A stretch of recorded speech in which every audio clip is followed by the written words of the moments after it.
Hello and welcome to today's webinar, all about total compensation statements and helping your employees really understand the true and full value of everything you as an organization offer.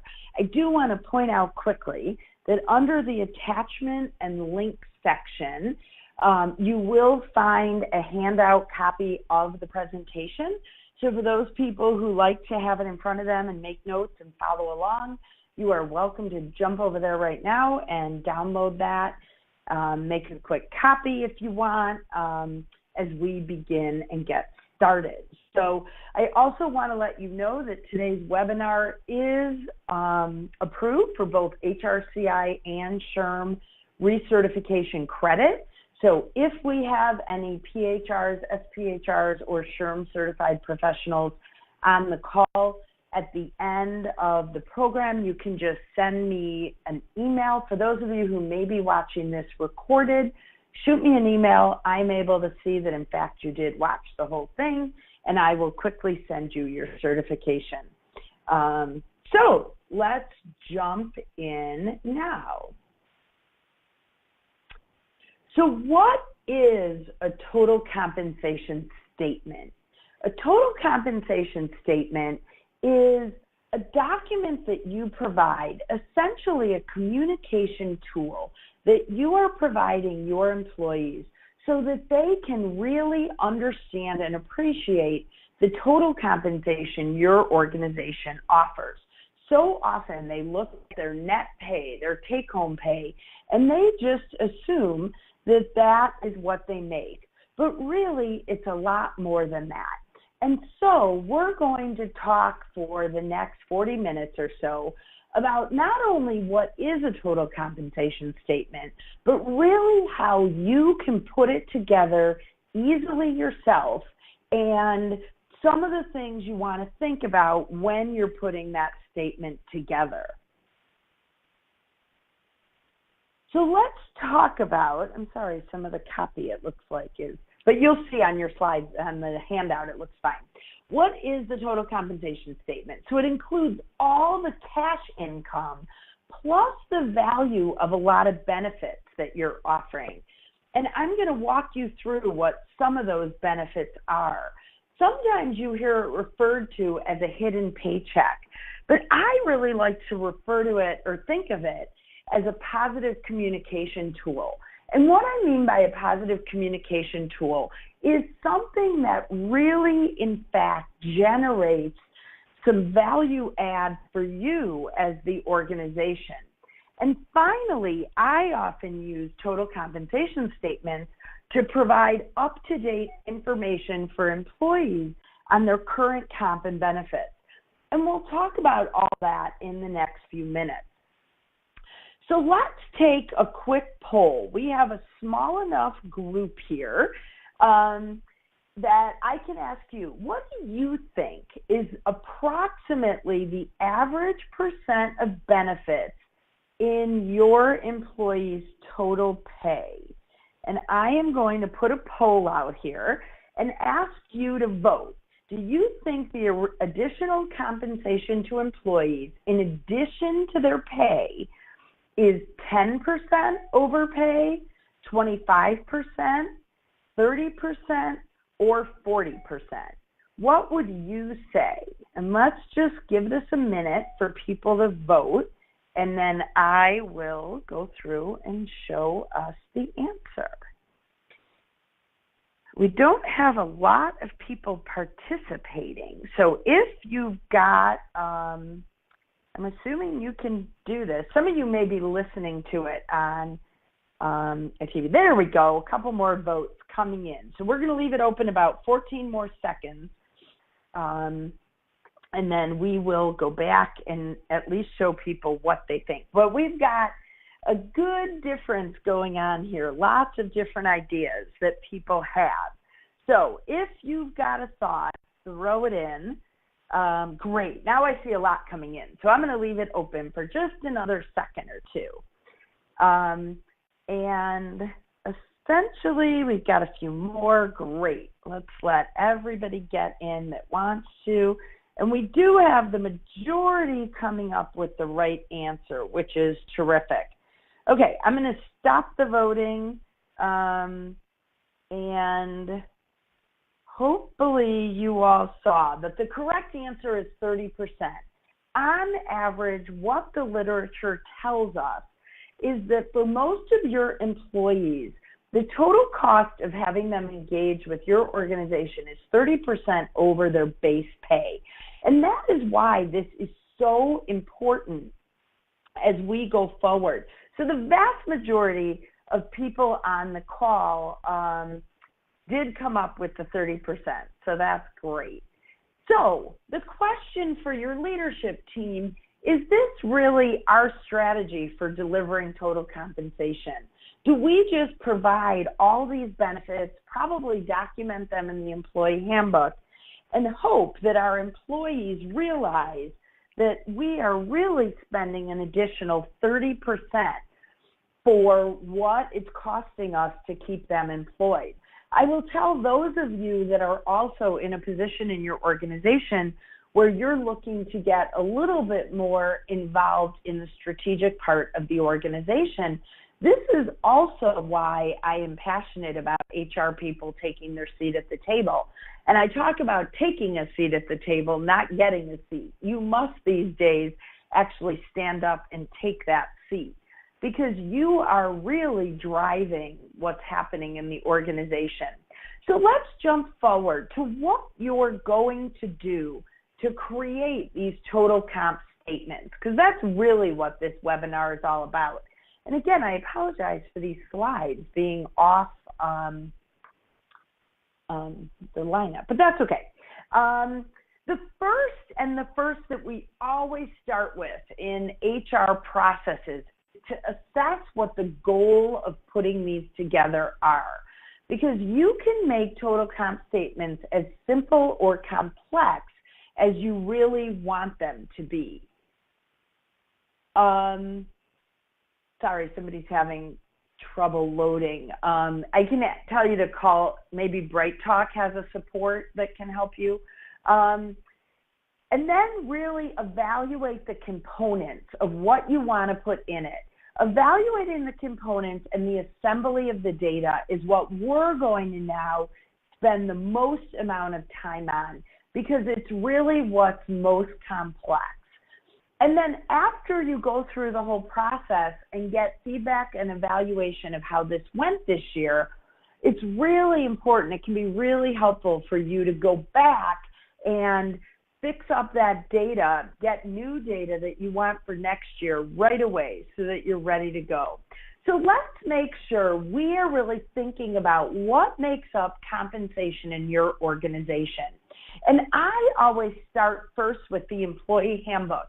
I was just doing a compensation statement for a client the other day, and we were going through all sorts of what we wanted to include. And then by reading their employee handbook, they were an engineering firm, and I was able to see that they also pay for the annual state license for each one of their engineers.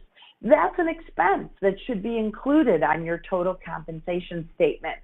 So here's just some ideas that are sort of the basics, if you will, and I really encourage you to think about going through your employee handbook page by page so that you pick up absolutely everything and that you're not forgetting about those government mandated benefits. A lot of people forget about something like unemployment compensation, for example. They forget about workers' comp because often it's something that HR isn't privy to. And there are easy ways to calculate these numbers that I will go through in a few minutes, but you want to make sure you are including all the pieces. And then remember some of the state mandated benefits, especially, for example, California, goodness knows, has tons.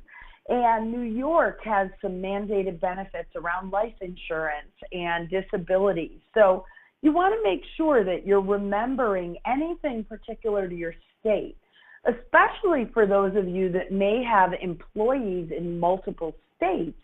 it's critical that you remember what you have to do for that state in particular. So, benefits, these are just benefits that are typically offered to employees. So, you may just want to use this as a bit of a checklist. But remember about disability insurance. You may have a health insurance plan that automatically comes with life insurance. You want to make sure to spell that out. Under retirement benefits, I actually do something kind of interesting.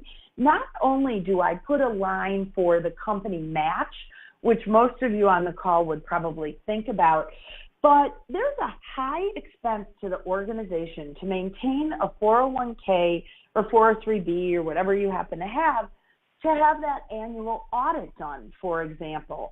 So I take the fee for the annual audit, I add the internal time of either your HR or CFO or whoever has to assemble that data and provide it, and come up with a total cost of really maintaining that benefit plan. And then I divide it evenly by all employees of the organization, even those who do not participate. Because my logic is we're offering this to you as a benefit. If you've chosen not to participate in it for some reason or another, that's your choice, but we are still going through a very high expense to be able to provide that to you. So just another little idea. You really want to make sure that these total comp statements truly incorporate every single expense you have to make it really meaningful to your employees. Then go ahead and think about the non-monetary benefits. Think about something like your holiday party, your company picnic. Do you bring in a monthly birthday cake for everybody who has a birthday? Oh, sorry, here's where the 401k administration fees is all about.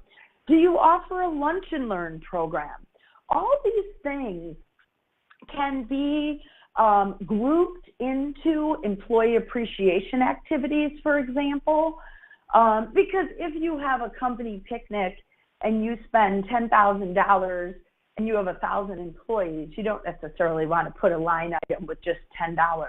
But if you do a number of these things, it can add up to $45, $80 a person. Whatever that number is, I think it's important to consider every single thing that flows through your organization that can really be meaningful.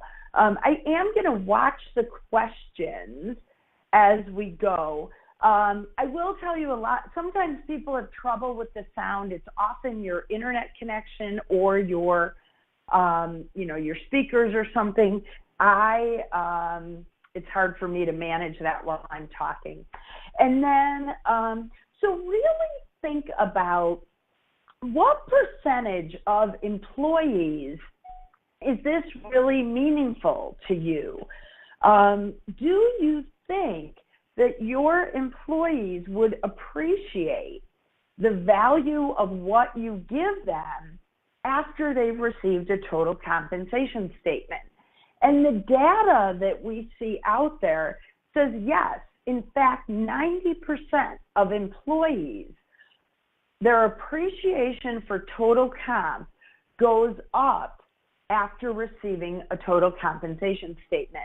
They have no idea. My daughter, who's 26, just took a new job. She's been working, though, for 3.5 years. And she called me when she got her first new paycheck, and she said, what is FUTA? F-U-T-A, because it was the first time she's looked at a paycheck in quite some time. And so understand that most employees are not even looking at their paychecks. So when you give them a nicely printed and nicely documented total compensation statement, all of a sudden they will see how very, very much you are doing. So think about your total comp statement really as a communication vehicle, more than just the section that you're going to have that really shows the dollars and cents. Use it as a way to communicate with employees about all different things going on in the organization. you want to make sure that it's branded to really look nice from your company. Many people have the ability, and we'll talk about this a little bit further down, to run total comp statements from their payroll providers. But often those are very, very generic looking. And while the data can be terrific, I think it's a huge missed opportunity to have those few moments in front of your employee's eye to really communicate what you may want to be sharing. And we're going to talk in a minute about different kinds of formats, whether you want to print these, whether you want to do PDFs, there are all sorts of options. So as we talk about messaging, I always include a message from leadership. I would start with a message from your CEO, maybe your CHRO if you have one, whoever leadership employees look to for vision and guidance. Have a message for them and have them state, and I typically write it for them, don't wait around for them to come up with it. But my message from leadership generally says, we want you to know that we are spending X% of our budget on your service to our organization. And in thanks for providing that, we would like to demonstrate to you how we arrive at your total compensation, something like that. You may have a sentence or two in there about the vision of the organization, maybe any big new changes, that kind of thing. And then I use some of my space to answer frequently asked questions, possibly. Highlight programs that people tend to forget about. Maybe you offer an EAP, for example, and the statistics tell us that typically when an EAP is offered, only 3 to 4% of your employee population is actually using the service. So if that's the case in your organization, what a great time to talk about the total comp statement, the EAP. The other thing, you see the tab here I have that says current benefit enrollment. I often like to do these just after the first of the year so that you've got a full calendar year worth of data. And if that is the same timing of open enrollment, I have often used the total comp statement as a way to highlight the benefit election people made at open enrollment. It's a great way to confirm that the data you have in your system in fact matches what the employee intended to select. So as we talk about branding, I think it's important that we bring corporate branding into every part of the human resource equation these days. So you want to use your company logo. You want the right color schemes. Talk to your marketing department about the fonts. Maybe incorporate particular graphic elements that go along with other marketing pieces that employees see you using. This is also a great way. I'm passionate about talking to HR people about building bridges throughout the organization. This is a great way to sit down with your marketing department and have them really be involved with you on how to design this particular document. So let's move into data assembly, because really this is the most critical step of putting a total comp statement together. When you go to look at all these data points, you will find without fail that they are coming from lots of different databases. So you have to make the decision of what is going to be the easiest way to pull this information into your form. Sometimes we have very good skills at Excel, and we can combine multiple Excel workbooks as long as there is a common field, either an employee number, a social security number. I caution you not to use last name, because often we have employees with the same last name in our organization. The electronic way, although it can seem more cumbersome, especially if you have a small organization, the real advantage is that you don't have human error involved.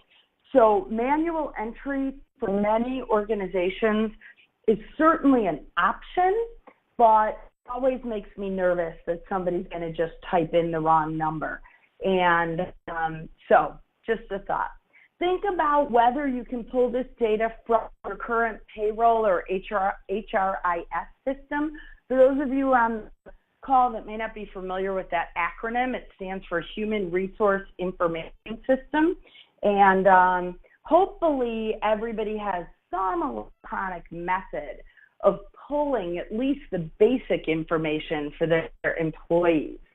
You're likely going to have to be interacting with other departments in your organization to get this data, whether it's IT, accounting, there may even be some things in operations, and then really think about what you can create for formulas for yourself. So for instance, over the years, when I've done total comp statements, I have found that the payroll system is not collecting unemployment information on a per employee basis.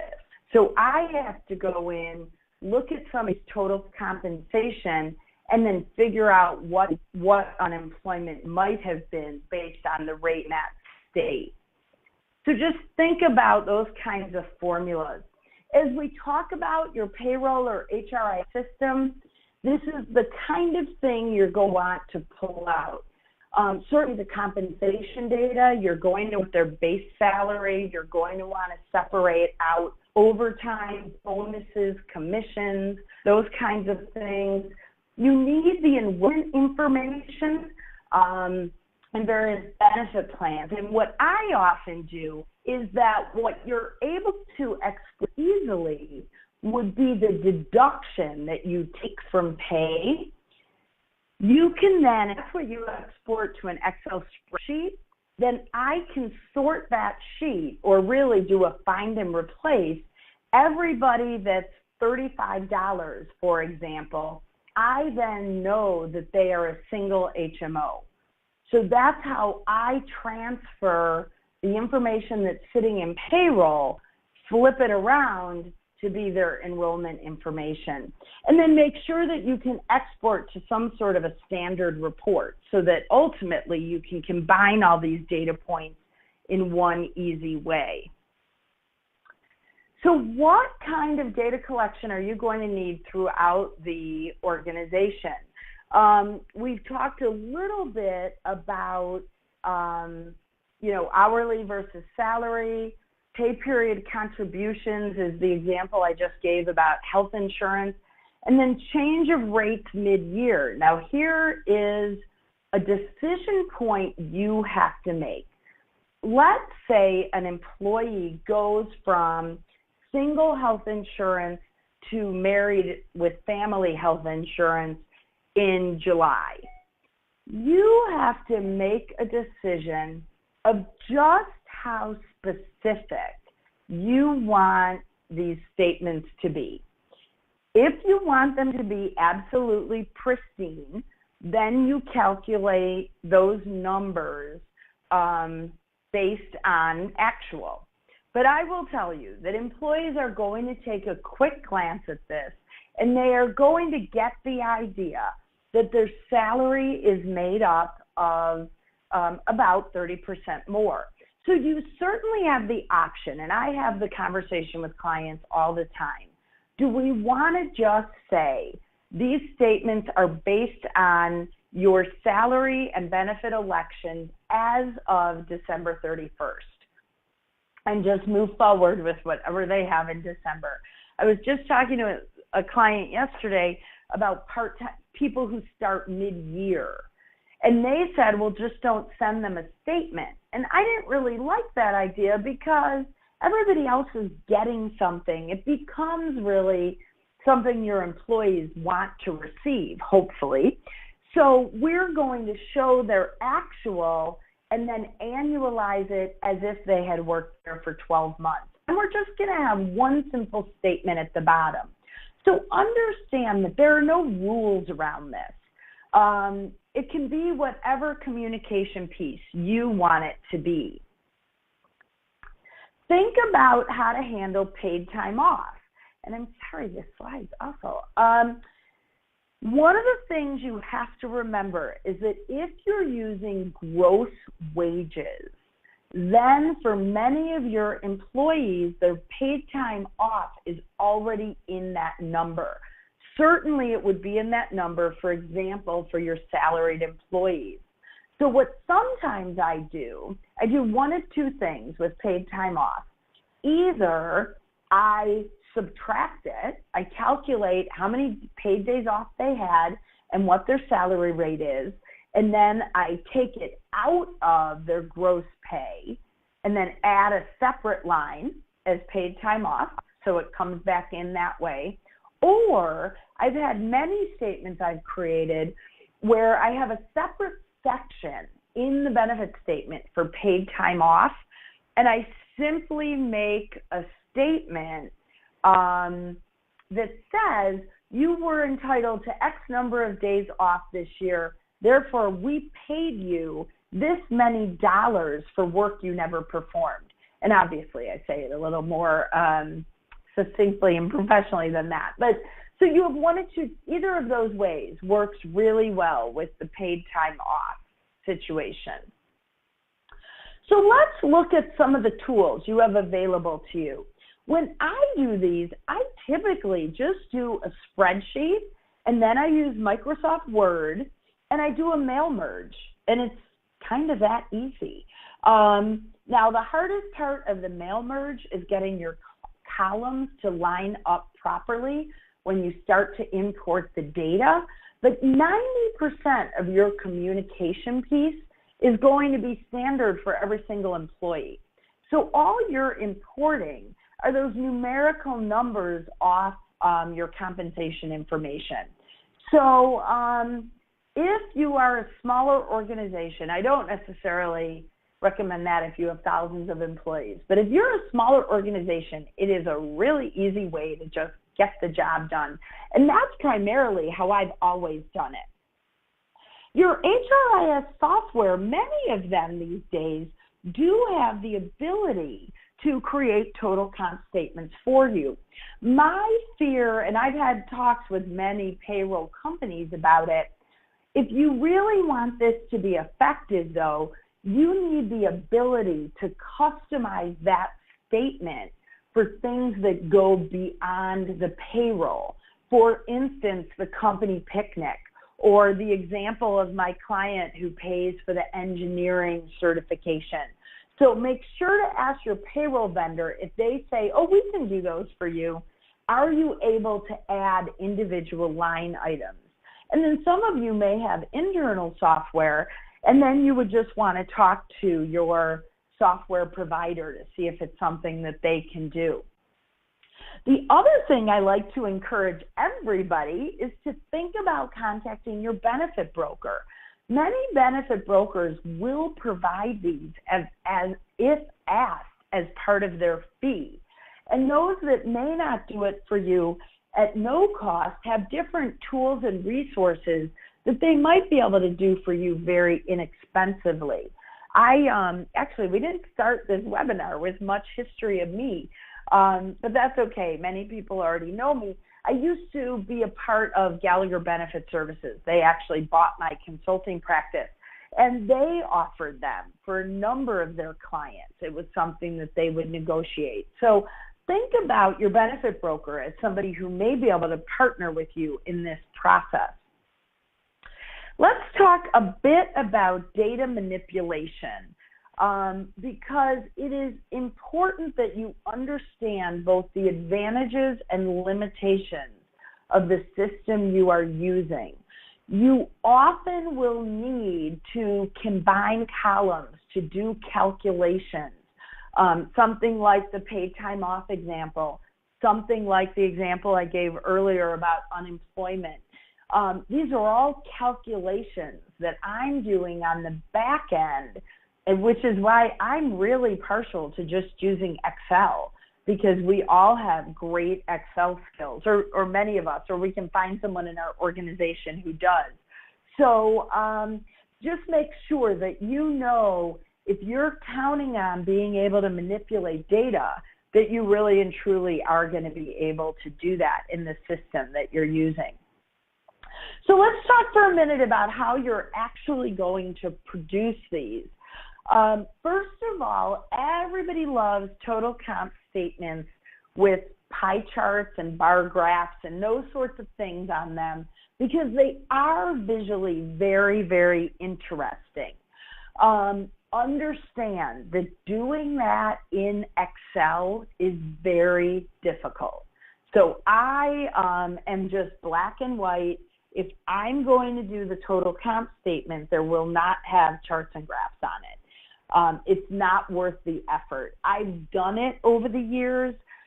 You may be able to find someone who's really, really expert at Excel. Maybe you have somebody on your team. Maybe you have somebody who can do that programming for you. If that is really important to your organization, there are terrific software programs easily available. Just Google total compensation software that really can be affordable depending on the size of your organization. For the software, you still need all the things to think about we've been talking about on this webinar. They're not, they just print the statement. So, you know, the data that you give them is what they do. But maybe something to consider.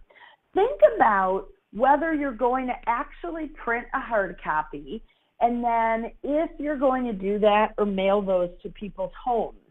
I always, if you print a hard copy, I like to mail them to employees' homes for two reasons. First is because I think it helps the privacy. When we give them out in the office, people leave them laying all over the place. I can't, I'm sure you can imagine that. So I see it as just an issue that I don't want to hear from employees that saw Susie's total comp statement and why does she make so much more than I make. The other advantage to mailing them home is that I really believe you get a lot of value by the employees' families seeing these and realizing so often we hear that people are encouraged to look for new positions because their spouse encouraged them to do so. So I think it's a really effective communication tool to the entire family. Certainly these days, printing in color is not as big a deal as it used to be. Most of us in our offices have color printers, and we can go ahead and do that. And they do look much nicer. And then really think about these days electronic distribution. Do you want to just make PDFs? I think that can be an excellent cost-effective solution, especially if you have a way to upload each person's statement into their employee self-service portal through your payroll program. And many of you may have that ability to add files to each employee and then just have them go out there and look for it. So just a lot of different things to think about. I talked a lot about the charts and graphs already. They are quick and easy. This is kind of the idea. It would show, you know, regular pay in red, benefits in the light blue, taxes in the dark blue, and maybe other in the yellow. But they can be difficult if you're just using Word and Excel. If you're going to mail them home, I've got a couple of tips that have worked for me over the years. First of all, make sure that you have your company's branding on the envelope. If you send them home in a very nondescript envelope, these days people are used to throwing away so much of their mail that they may end up in the garbage. I like to recommend that people mail them toward the end of the week, maybe on Wednesday or Thursday. And that is so that they will arrive home on Friday or Saturday. And by the time they get back to work on Monday, hopefully not everybody is talking about them. Also, things I've learned over the years is to use a window envelope and then print the employee's home address in the right place, right on the statement. That way, you don't have to worry about matching statements with envelopes. You just drop it in and it goes to the right place. That was probably, over the years, the hardest thing my team always had to do, is get them stuffed into the right envelope. So learn from our mistakes. We've talked a little bit about the print and distribution already. You know, any of these three methods are absolutely fine, whatever's going to work for you and your team. You know, where you can, make it color, and the PDFs, obviously, you can make in color. So, you know, I would really encourage you to think about that. So as we begin to get to the end of this, you know, some of the things you want to remember is the importance of maintaining confidentiality with these statements. And that's why I always caution organizations in passing them out in person. Make sure that you've always got a phone number where an employee can call if they have questions. If you do these at the beginning of the year and they come out close to the W-2s, I can promise you there will be questions because they will not match. We have so many these days pre-tax deductions that they won't match. So make sure that you have that. And then if you're going to spell out your benefits, please remember to have a disclaimer that says your benefit literature always covers, always, you know, trumps what this is, that in fact, anything they see here is quote unquote marketing or information only.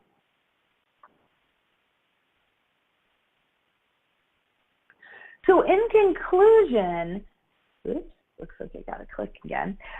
You really want to make sure that your total compensation statements are an overall communication tool, and they're not just about that one little snippet of pay, but they're really used to inform your employees about everything you're doing for them that really will add value. I am offering everybody on this webinar a special through August 31st. I teach, for some of you that are considering HR certification, either through HRCI or SHRM. I have an online program that's good for both test prep exams or test exams. So just email me and I'll be happy to give you a $25 discount on that program for participating today. And anyone who is already certified, do just give me, shoot me an email and I will send you the certificate for participating in today's program. And here's all sorts of other ways we can stay in touch. I will also send everybody as a thank you a complimentary HR assessment, which will help you not only make sure that your HR function is running as it should be, but give you lots of ideas that you can include on total comp statements in the future.